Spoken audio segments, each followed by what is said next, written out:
तो अब हम लोग यहाँ पे बात करते हैं अपने बायोफार्मास्यूटिक्स के यूनिट नंबर 5 के बारे में। और देखिए यूनिट 4 भी बस हम थोड़ी देर में लेकर आ रहे हैं, बट सबसे पहले इस यूनिट 5 को डिस्कस कर लेते हैं क्योंकि ये थोड़ा सा ज़्यादा इंपॉर्टेंट हो जाती है।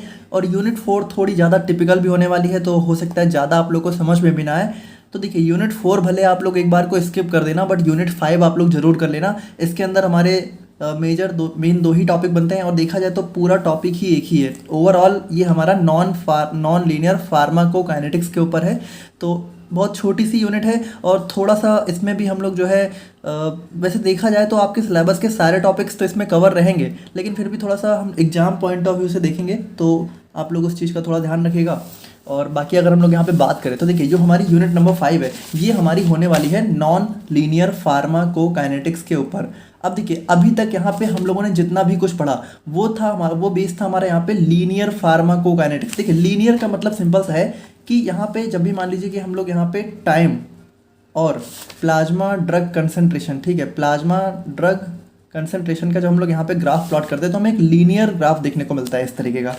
तो ये हमारा देखिए ये सारे हमारे जो ग्राफ होते हैं ये हमारे फर्स्ट ऑर्डर काइनेटिक्स को फॉलो करते हैं, फर्स्ट ऑर्डर काइनेटिक्स को फॉलो करते हैं। तो ये हमारे होते हैं लीनियर फार्माकोकाइनेटिक्स। लेकिन अभी देखिए अभी जो यूनिट 5 में आप लोगों को पढ़ना है ये है हमारा नॉन लीनियर फार्माकोकाइनेटिक्स, यानी यहाँ पे जो हमारी दवाएं हैं ये या तो हमारा जीरो ऑर्डर काइनेटिक्स को फॉलो करती हैं, और या तो हमारा एक होता है मिक्स्ड ऑर्डर। ठीक है, मिक्स्ड ऑर्डर का मतलब कि पहले थोड़ा बहुत यहाँ पे फर्स्ट को फॉलो करेंगे और फिर यहाँ पे हमारा जीरो ऑर्डर को फॉलो करने लगती हैं।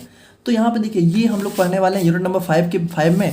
और बाकी देखा जाए तो इसमें कुछ खास नहीं है, वही सारी चीज़ें कि देखिए नॉन लीनियर फार्माकोकाइनेटिक्स में क्या होता है कि हमारी ऐसी कंडीशन हो। अच्छा देखिए इस चीज़ का मतलब क्या है, जैसे लीनियर और नॉन लीनियर का क्या मतलब है। देखिए लीनियर का मतलब ये है कि लीनियर में क्या होता है कि जैसे जैसे हमारी प्लाज्मा ड्रग कंसंट्रेशन बढ़ेगी वैसे वैसे उसका यहाँ पे एलिमिनेशन भी बढ़ेगा उसका। देखिए सिंपल सी बात है, आप एक बात बताइए कि जैसे जैसे मान लीजिए कि हमारा एब्जॉर्प्शन बढ़ रहा है, ठीक है, किसी ड्रग का एब्जॉर्प्शन बढ़ रहा है तो उसके साथ साथ उस ड्रग का डिस्ट्रीब्यूशन भी बढ़ेगा। भाई देखिए हमारी जितनी ज़्यादा दवा एब्जॉर्ब होगी उतना ज़्यादा हमारी टिश्यू में डिस्ट्रीब्यूट होगी, सिंपल सी बात है कि नहीं है। और एक बात बताइए कि जब यहाँ पे एब्जॉर्प्शन बढ़ेगा यानी कि हमारा प्लाज्मा ड्रग कंसंट्रेशन भी बढ़ेगा। एब्जॉर्प्शन का मतलब क्या है कि हमारी ड्रग जो है हमारे ब्लड प्लाज्मा में जा रही है, यानी कि उसका कंसंट्रेशन बढ़ रहा है। अच्छा देखिए भाई हमारा प्लाज्मा से ही तो हमारा ड्रग का एलिमिनेशन भी होता है, तो यहाँ पे हम लोग ये भी बोल सकते हैं कि हमारा कह सकते हो एलिमिनेशन का मतलब यहाँ पे मेटाबॉलिज्म प्लस एक्सक्रीशन।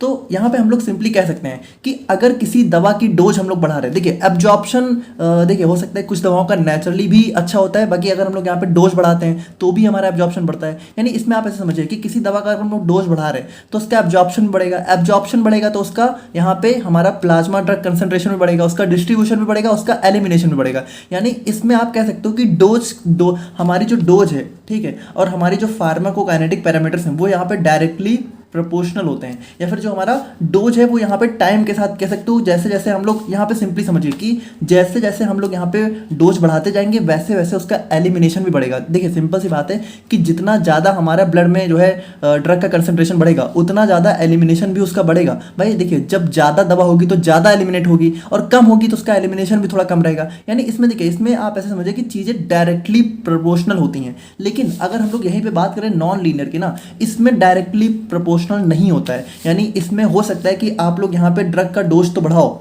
लेकिन हो सकता है कि यहाँ पे उसका कह सकते हो डिस्ट्रीब्यूशन ना बढ़े, हो सकता है उसका एलिमिनेशन यहाँ पे कांस्टेंट ही रहे, उसका एलिमिनेशन बढ़े ना। जैसे तो यहाँ पे देखिए ये सारी जब चीज़ें होती हैं कि हमारा डायरेक्टली प्रोपोर्शनल नहीं होता है, तो इस चीज़ को हम लोग बोलते हैं नॉन लीनियर फार्माकोकाइनेटिक्स।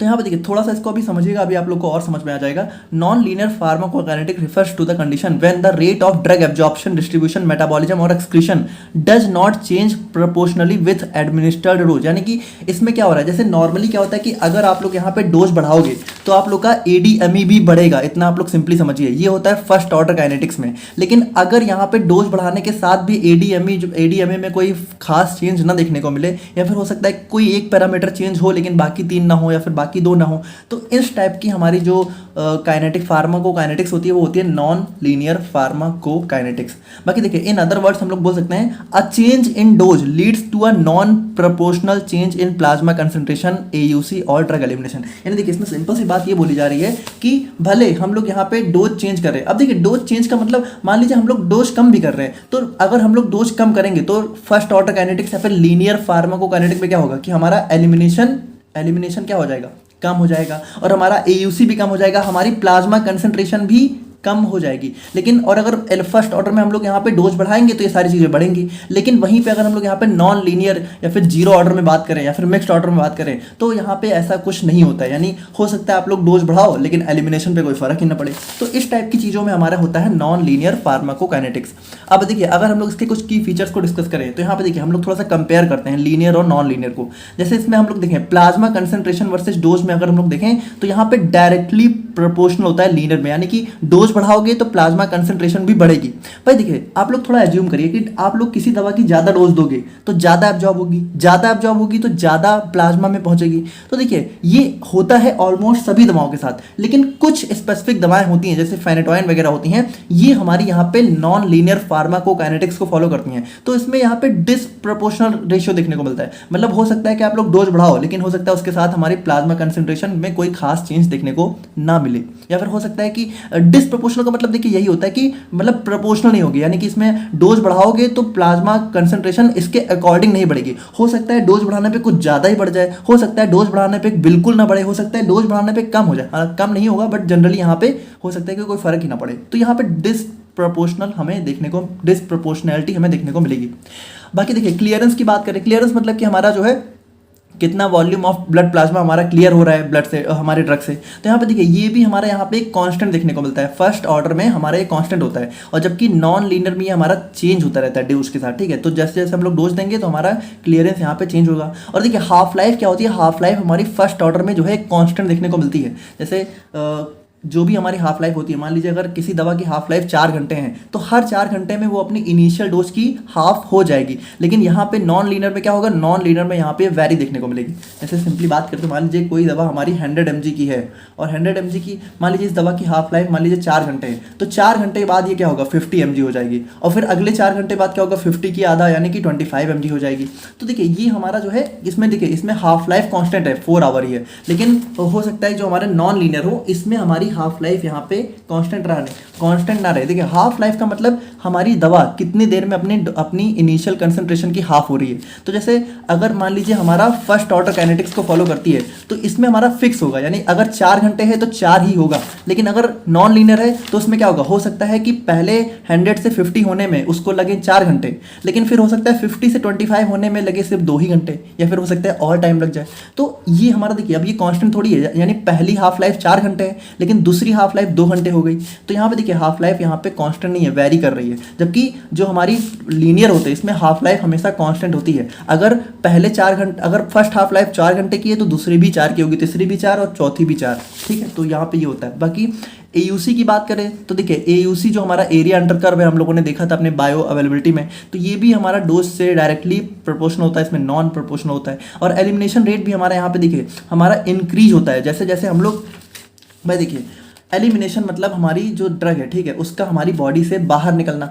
अब आप एक बात बताइए कि जैसे जैसे आप लोग ड्रग की डोज बढ़ाते जाओगे वैसे वैसे उसका एलिमिनेशन भी बढ़ता रहेगा, क्योंकि देखिए एलिमिनेशन कहाँ से होता है, हमारा ब्लड प्लाज्मा से होता है। तो ब्लड प्लाज्मा में ड्रग का अमाउंट जितना बढ़ेगा उतना ज़्यादा यहाँ पे एलिमिनेट भी होगी ड्रग, ठीक है। जैसे जैसे आप लोग डोज, और भाई देखिए ये बहुत ज़रूरी है। जैसे मान लीजिए कि आप लोग यहाँ पे कोई दवा है उसकी डोज बहुत ज़्यादा बढ़ाते जा रहे हो तो उसका फिर बॉडी से निकलना भी बहुत ज़रूरी है। तो जितना ज़्यादा बढ़ा रहे हो उतना ज़्यादा निकले, इतना ये भी हमारे लिए अच्छा है। क्योंकि देखिए अगर वो नहीं निकलेगी हमारी बॉडी से, एलिमिनेट नहीं होगी, तो वो हमारी बॉडी में एक्यूमुलेट हो जाएगी।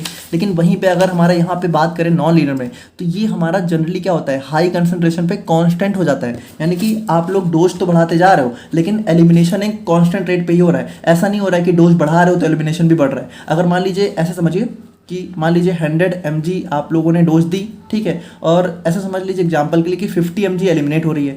अब यहाँ पे देखिए नॉन लीनियर वाले में क्या होगा, लीनियर वाले में अगर मान लीजिए आप लोगों ने 100 को 200 mg कर दिया तो यहाँ पे एक्सक्रीशन भी इसका डबल, यानी कि इसका देखिए इसको आप लोगों ने डबल किया तो ये भी डबल हो जाएगा, यानी कि फिर 100 mg एलिमिनेट होना स्टार्ट हो जाएगी। लेकिन वहीं अगर नॉन लीनियर की बात करें तो नॉन लीनियर में मान लेते हैं कि 100 पे 50 ही हो रहा था, लेकिन 200 बढ़ाने पर भी 100 की बजाय 50 mg ही एलिमिनेट होगी, यानी ये कांस्टेंट हो जाएगा। और 300 दोगे तब भी 50 होगी। तो यहाँ पे देखिए यहाँ पे फिर क्या होगा, हो सकता है कि आप लोग जब डोज बहुत ज़्यादा बढ़ा दो तो हो सकता है टॉक्सिसिटी क्रिएट हो जाए।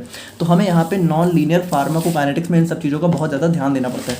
तो देखिए अब हम लोगों ने को काफ़ी अच्छे से समझ लिया है। आई होप कि आप लोगों को भी समझ में आ गया होगा। बाकी देखिए हम लोग इसका ग्राफ देखें तो यहाँ पे देखिए लीनियर का क्या होता है, बिल्कुल स्ट्रेट लाइन होती है, जबकि नॉन लीनियर का क्या होता है, देखिए थोड़ा सा स्टार्टिंग में तो ये हमारा जो है कह सकते हो फर्स्ट ऑर्डर को फॉलो कर रहा है, लेकिन फिर क्या हो रहा है, फिर देखिए टाइम के साथ यहाँ पे ये कांस्टेंट होता जा रहा है, यानी कि ये हमारा जो है फिर जीरो ऑर्डर काइनेटिक्स को फॉलो कर रहा है। ठीक है, मतलब कि डोज बढ़ाने के साथ भी प्लाज्मा कंसंट्रेशन नहीं बढ़ रही है, तो ये हमारा जीरो ऑर्डर हो जाता है। तो ये मिक्स्ड ऑर्डर का एक ग्राफ है।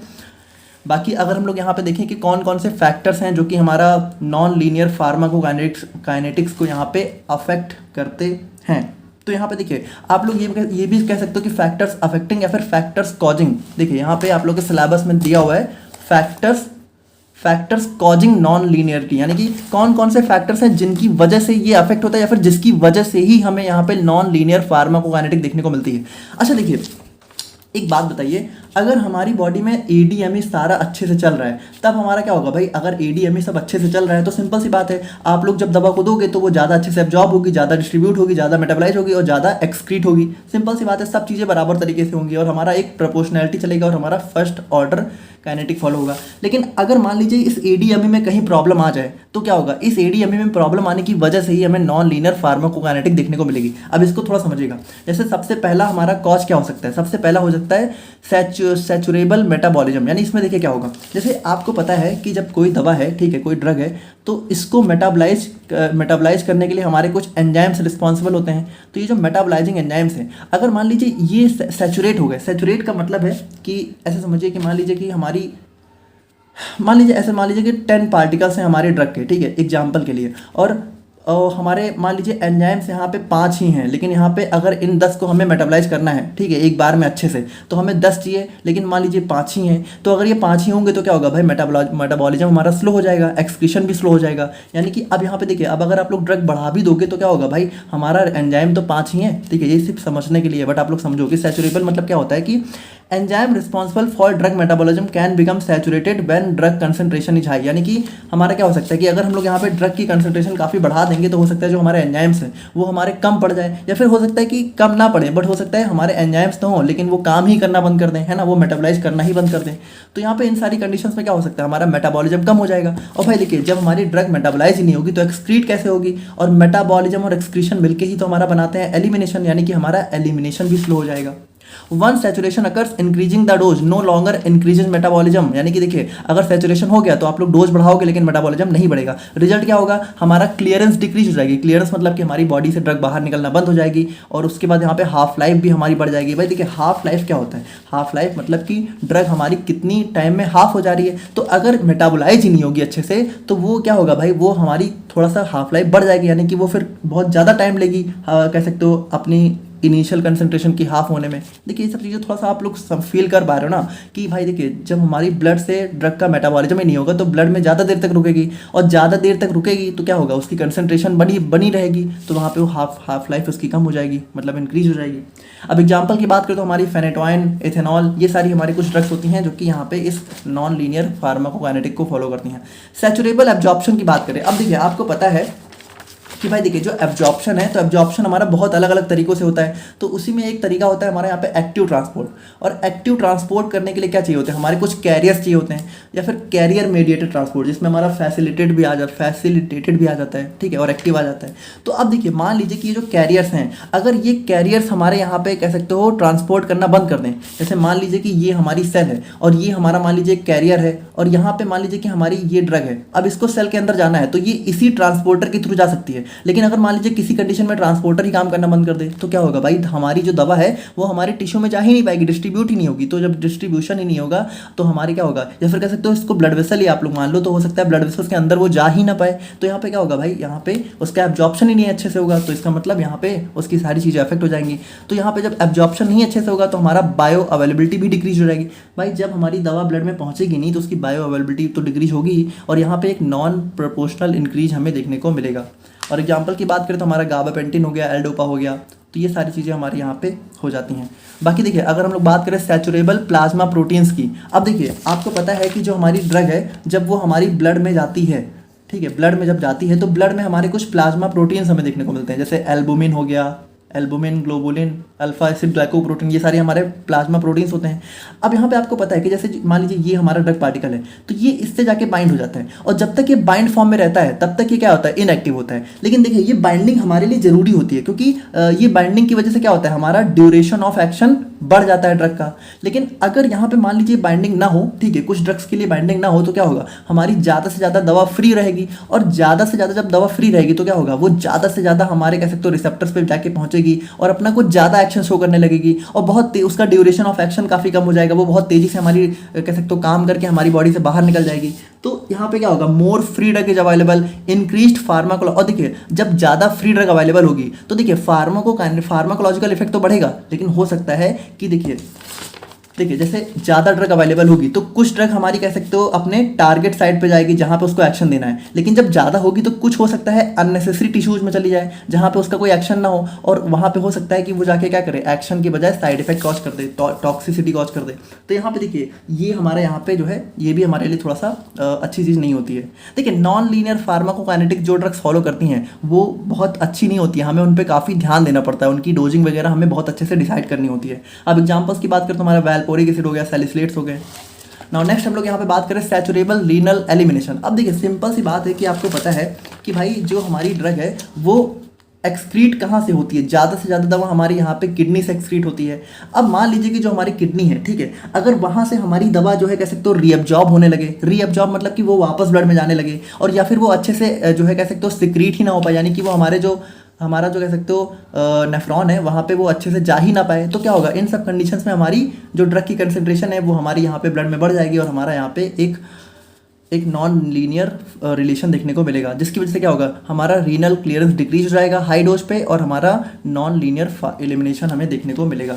ठीक है, और अगर हम लोग यहाँ पे बात करें एंजाइम इंड्यूशन या फिर एंजाइम इनिबिशन की, तो यहाँ पे देखिए एंजाइम इंड्यूशन एक प्रॉपर्टी होती है जिसमें क्या होता है, देखिए एंजाइम इंड्यूशन का मतलब है, जैसे आपको पता है कि मेटाबॉलिज्म हमारा एंजाइम्स के थ्रू होता है, तो अब एंजाइम इंड्यूशन का मतलब है कि जो मेटाबोलाइजिंग एंजाइम है, यानी कि जो ड्रग का मेटाबॉलिज्म कर रहे हैं, वो यहाँ पे ओवर एक्टिव हो जाते हैं, यानी कि वो एक्स्ट्रा काम करने लगते हैं। और एंजाइम इनिबिशन का मतलब है कि वो यहाँ पे स्लो हो जाते हैं। अच्छा देखिए एंजाइम इंड्यूशन का मतलब क्या है, अगर मेटाबोलाइजिंग एंजाइम ज़्यादा अच्छे से काम करेंगे या फिर उनकी कंसंट्रेशन बढ़ जाएगी तो ड्रग हमारी ज़्यादा मेटाबोलाइज होगी, यानी कि वो ज़्यादा जल्दी हमारी बॉडी से बाहर निकल जाएगी, यानी उसका ड्यूरेशन ऑफ एक्शन स्लो हो जाएगा। और अगर ये मेटाबोलाइजिंग एंजाइम यहाँ पे थोड़ा सा फीके पड़ जा रहे हैं, थोड़ा सा कम हो जा रहे हैं, तो इसमें क्या होगा, इसमें हमारी ड्रग का मेटाबॉलिज्म कम होगा, यानी वो ड्रग हमारी बॉडी में ज़्यादा देर तक रहेगी, उसका ड्यूरेशन ऑफ एक्शन बढ़ेगा, उसका टॉक्सिसिटी लेवल भी बढ़ सकता है। तो इसमें देखिए इसमें कुछ दवाओं में क्या होता है, ऑटो इंड्यूशन हो जाता है। ऑटो इंड्यूशन मतलब कि उनका मेटाबॉलिज्म बढ़ जाता है, जिसकी वजह से क्या हो सकता है, जिसकी वजह से यहाँ पे जल्दी ही हमारी बॉडी से बाहर निकल सकते हैं। ठीक है, तो उसमें हमें जो है डोज को बढ़ाना पड़ेगा, क्योंकि हमारी बॉडी से तुरंत बाहर निकल जाएंगे। और एंजाइम इनिबिशन में क्या होता है, एंजाइम इनिबिशन मतलब कि इसमें हमारी कुछ दवाएं जो है इनिबिट कर देती हैं उसके मेटाबॉलिज्म को, जिसकी वजह से वो ज़्यादा देर तक बॉडी में रहती हैं और हमारा यहाँ पे कह सकते हो टॉक्सिसिटी वगैरह भी कॉज कर सकती हैं। तो देखिए यही सारे हमारे कुछ रीजन होते हैं जिसकी वजह से हमें जो है एक नॉन लीनियर फार्माकोकाइनेटिक देखने को मिल जाती है। बाकी देखिए अब हम लोग यहाँ पे बात करते हैं अपने बहुत इंपॉर्टेंट टॉपिक के बारे में, जो कि हमारा हो जाता है मैकेलिस मेंटन इक्वेशन। अब देखिए मेरी बात आप लोग ध्यान से सुनिए, मैकेलिस मेंटन इक्वेशन अगर आप लोग के एग्जाम में आती है तो सबसे पहले आप लोग को नॉन लीनियर फार्माकोकाइनेटिक को भी थोड़ा बहुत एक्सप्लेन करना पड़ेगा, है ना, वरना देखा जाए तो अब इसकी डेरिवेशन आपके सिलेबस में ऑफिशियली है नहीं। अब अगर आप लोग को डेरिवेशन अगर आप लोग को इसकी चाहिए तो हम लोगों ने इसको बायोकेमिस्ट्री में भी कवर किया था, आप लोग को याद होना चाहिए। बस वहाँ पे क्या है, वहाँ पे आप लोग को जो है वहाँ आप लोग को dc/dt की जगह v0 देखने को मिलेगा, और यहाँ पे c की जगह आप लोग को s देखने को मिलेगा। तो वहाँ पे देखिए अगर आप लोग को मान लीजिए डेरिवेशन में बहुत इंटरेस्ट हो, ठीक है, पहली बात तो आप लोग के सिलेबस में है नहीं तो आप लोग मत देखिए, कोई दिक्कत नहीं है। लेकिन अगर आप लोग चाहते हो, आप लोग ड्राइव करना चाहते हो या फिर एग्जाम में डेरिवेशन लिखना चाहते हो, तो आप लोग बायोकेमिस्ट्री का वो लेक्चर देख सकते हो, आप लोग को स्क्रीन पे दिख रहा होगा, आप लोग सर्च करके बायोकेमिस्ट्री में और वो लेक्चर देख सकते हो। बस वहाँ पे आप लोग जो है एस को चेंज कर देना सी से, ठीक है, और ये v0 को आप लोग लिख देना -dc/dt, बाकी सब सेम है, ठीक है, सेम ही है। बस वहाँ पे हम लोग एंजाइम सबस्ट्रेट के लिए जो है ड्राइव करते हैं, यहाँ पे हमारा जो है ड्रग कंसंट्रेशन होता है। बाकी सब चीज़ें थोड़ा सा यहाँ पे सिमिलर सी ही हैं। वैसे तो मेरे ख्याल से आप लोग को देखने की ज़रूरत है नहीं, और आप लोग देखोगे भी नहीं, ठीक है, जब ज़रूरत नहीं है तो आप लोग देख लो, ऐसा तो हो ही नहीं सकता। तो यहाँ पे देखिए अगर हम लोग देखें तो यहाँ पे अगर हम लोग मैकेलिस मेंटन इक्वेशन की बात करें तो इसको हमारे दो साइंटिस्ट थे, मैकेलिस और मेंटन, इन्होंने दिया था। बाकी देखिए ये हमारी जो इक्वेशन है ये हमारी कह सकते हो हमें ये पता करने में हेल्प करती है कि जो दवाएं हमारी नॉन लीनियर फार्माकोकाइनेटिक फॉलो करती हैं उनका एलिमिनेशन किस तरीके से होता है। देखिए, नॉन लीनियर फार्माकोकाइनेटिक करने वाली दवाओं का एलिमिनेशन पता करने के लिए ये इक्वेशन हम लोग यहाँ पे यूज करते हैं, एलिमिनेशन, ठीक है, बाकी कुछ नहीं। एलिमिनेशन मतलब कि उसका मेटाबॉलिज्म और एक्सक्रीशन दोनों चीज़ें बोल सकते हैं। बाकी देखिए, it is fundamental equation use to characterise non linear pharmacokinetic. बाकी हम लोग यहाँ पे इसको एक्सप्रेस करते हैं -dc/dt is equal to Vmax into C upon Km plus C। अब देखिए, इसमें जो dc/dt है ये है rate of change in drug concentration, और rate of change in drug concentration का मतलब है ड्रग एलिमिनेशन से, यानी कि कितनी तेजी से हमारी ड्रग हमारी बॉडी से एलिमिनेट हो रही है। और Vmax यहाँ पे है मैक्सिमम एलिमिनेशन रेट, C हमारा है प्लाज्मा ड्रग कंसेंट्रेशन, और Km हमारा हो जाता है मैकलिस मेंटन कांस्टेंट। अब यहाँ पे देखिए, अगर हम लोग इस इक्वेशन को थोड़ा सा इंटरप्रिटेट करना चाहें, ठीक है, तो इसमें देखिए, इसमें हमारी 3 कंडीशन हमें देखने को मिल सकती हैं। ध्यान से देखिएगा, एक कंडीशन हो सकता है कि जो हमारा Km है ये हमारा जो है C के इक्वल हो जाए, यानी कि देखिए जो हमारा मैक्सिमम एलिमिनेशन रेट है वो हमारा प्लाज्मा ड्रग कंसेंट्रेशन के बराबर हो जाए। और दूसरा हो सकता है कि जो हमारा यहाँ पे जो हमारा Km है, जो हमारा मैकलिस मेंटन कांस्टेंट है, ये हमारा हो सकता है ड्रग कंसेंट्रेशन के बराबर हो जाए। एक कंडीशन ये हो सकती है। एक कंडीशन ये हो सकती है कि जो हमारा Km है ये C से बहुत बड़ा हो जाए। देखिए, जब भी आप लोग को इस तरह का डबल साइन देखने हो, देखिए इसका सिंगल का मतलब है बड़ा है और डबल है इसका मतलब बहुत बहुत बड़ा। ऐसे समझिए, डबल का मतलब कि अगर एक है हमारा 1 लाख, ऐसे, ठीक है, एग्जाम्पल के लिए एक है 1 लाख तो दूसरा है सिर्फ 1, यानी कि 1 लाख एक, मान लीजिए कि अगर डबल का यानी कि Km की वैल्यू ऐसा समझिए कि 1 लाख है तो C की वैल्यू सिर्फ और सिर्फ 1 है, यानी कि Km हमारा C से बहुत बड़ा है। तो इस कंडीशन में हम लोग C को जो है बिल्कुल नेग्लेक्ट भी कर सकते हैं, अभी हम लोग देखेंगे इसको। और तीसरी कंडीशन हो सकती है कि जो हमारा Km है ये C से बहुत बहुत बहुत छोटा है। अब इसमें रिवर्स कर दीजिए, अब इसमें C की वैल्यू अगर 1 लाख है तो Km की वैल्यू 1 हो जाएगी। तो देखिए, ये जब डबल होता है इसका मतलब कि या तो बहुत छोटा है या तो बहुत बड़ा है। तो अब इन तीनों कंडीशन को हम लोग थोड़ा सा देखते हैं। जैसे सबसे पहली कंडीशन आ जाती है Km is equal to C।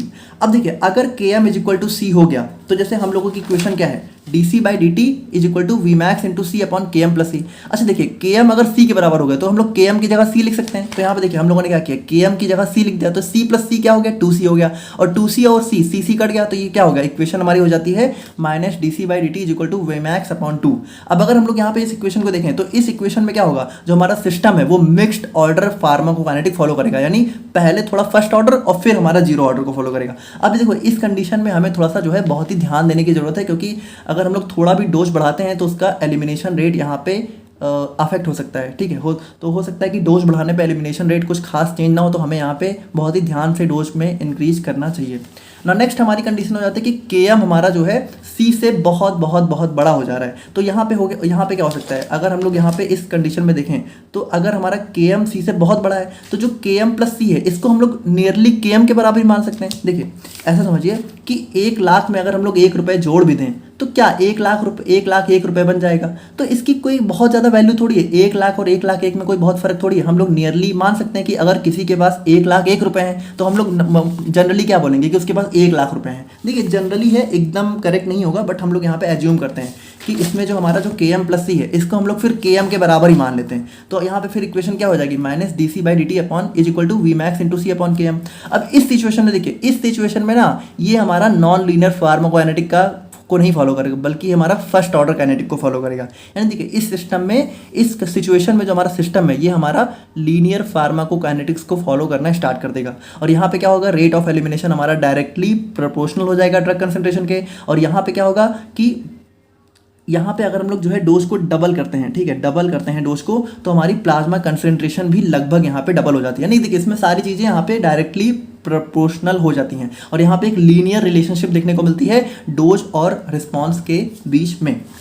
और अगर हम लोग यहाँ पे बात करें, अगर हमारा Km जो है C से बहुत बहुत बहुत छोटा हो जाए, तो अब देखिए, अगर Km C से बहुत बहुत छोटा हो गया तो हम लोग Km प्लस C को नियरली C मान सकते हैं, क्योंकि देखिए तब Km की कोई वैल्यू नहीं रहेगी, तो Km प्लस C को C मान सकते हैं क्योंकि Km बहुत छोटा है। तो अगर Km प्लस C को हम लोग नियरली C मान लिए, ठीक है, तो क्या होगा, हमारा dc/dt हो जाएगा Vmax into C upon C। तो C कट जाएगा तो क्या बचेगा, dc upon dt is equal to Vmax। तो अब यहाँ पे देखिए, इस सिस्टम में क्या होगा, इस सिस्टम में जो हमारा इस वाले सिचुएशन में जो हमारा सिस्टम है वो जीरो ऑर्डर काइनेटिक्स को फॉलो करेगा। अब इसमें रेट ऑफ एलिमिनेशन हमारा बिल्कुल कांस्टेंट हो जाएगा, यानी इसमें क्या होगा, इसमें आप लोग डोज तो बढ़ा रहे हो दवा की, है ना। मान लीजिए 100 mg आप लोगों ने दी तो रेट ऑफ एलिमिनेशन था 50 mg, लेकिन अगर आप लोगों ने यहाँ पे 100 को 200 कर दिया तब भी यहाँ पे रेट ऑफ एलिमिनेशन 50 mg ही रहेगा, ये यहाँ पे 100 नहीं होगा, डबल नहीं होगा। यानी इसमें क्या है, अब एक बात बताइए, अगर आप लोग कोई दवा का डोज बढ़ाते जा रहे हो और उसका एलिमिनेशन यहाँ पे फिर भी कांस्टेंट है तो क्या होगा भाई, धीरे धीरे ये हमारी बॉडी में टॉक्सिसिटी डेवलप कर सकती है। क्योंकि देखिए भाई, अगर हम लोग डोज बढ़ाते जा रहे हैं लेकिन बॉडी से निकल नहीं रही है, निकल वो बहुत कम अमाउंट में रही है, कॉन्स्टेंट रेट में निकल रही है, तो अगर हम लोगों ने ज़्यादा डोज बढ़ा दी तो क्या होगा, वो हमारी बॉडी में एक्यूमुलेट हो जाएगी और हमें बहुत सारा टॉक्सिक इफेक्ट देखने को मिल सकता है। तो इस कंडीशन में हमें यहाँ पे बहुत ज़्यादा जो है ध्यान रखना पड़ता है। रेट ऑफ एलिमिनेशन हमारा कांस्टेंट हो जाता है, कंसंट्रेशन से इंडिपेंडेंट हो जाता है। आप लोग कंसंट्रेशन कितनी बढ़ाओ, एलिमिनेशन हमारा कांस्टेंट ही रहेगा। Increasing the dose further does not increase, यानी कि डोज बढ़ाने पे एलिमिनेशन रेट नहीं बढ़ता है। और टॉक्सिसिटी अगर हो सकती है अगर हम लोग थोड़े अमाउंट में भी डोज को बढ़ा रहे हैं, तो यहाँ पे हमें बहुत ज़्यादा ध्यान वगैरह देने की जरूरत पड़ती है।